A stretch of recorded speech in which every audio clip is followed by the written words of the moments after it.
L'homme ne vivra pas de pain seulement, mais de toute parole qui sort de la bouche de Dieu. Voici votre moment de méditation quotidienne. Pour mieux connaître Jésus-Christ.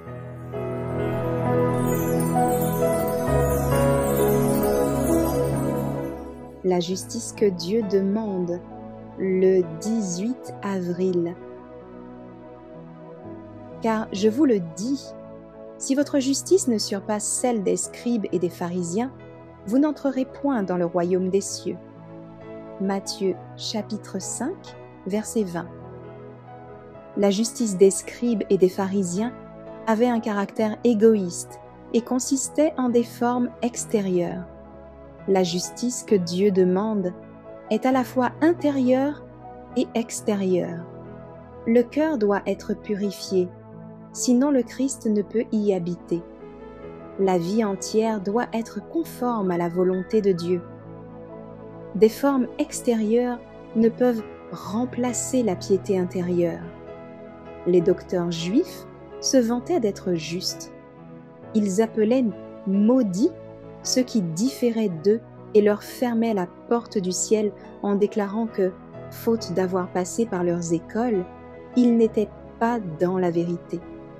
Mais, avec toutes leurs critiques et leurs abus, leurs rites et leurs cérémonies, ils offensaient Dieu. Ils regardaient de haut et méprisaient ceux qui étaient précieux à ses yeux. Les projets, les plans, les conseils humains s'avéreront impuissants. Ce n'est qu'en Christ que l'Église pourra se trouver debout au moment de son retour. À l'approche de la fin, son Rédempteur lui demande de croître dans la piété, le zèle et une meilleure intelligence de la haute vocation que Dieu lui a adressée en Jésus-Christ. De glorieuses vérités doivent être présentées au peuple de Dieu. Des privilèges et des devoirs dont il ne suppose même pas qu'ils sont mentionnés dans la Bible seront exposés aux disciples du Christ. Alors qu'ils avanceront dans le sentier d'une humble obéissance et accompliront la volonté de Dieu, ils apprendront à connaître toujours mieux ses oracles et seront affermis dans la saine doctrine. Le baptême du Saint-Esprit dispersera les idées issues d'imaginations trop fertiles, fera tomber les murailles que nous avons nous-mêmes dressées, et le sentiment qui nous pousse à dire « Je suis meilleur que toi ».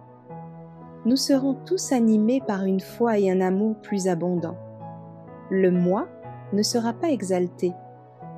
L'Esprit du Christ et son exemple seront manifestés au sein du peuple de Dieu.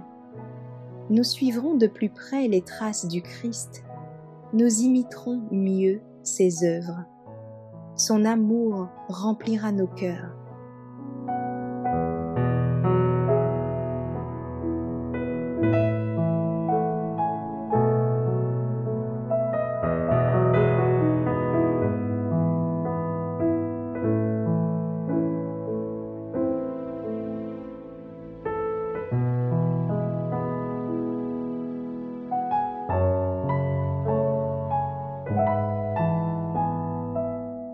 Merci d'avoir écouté cette présentation.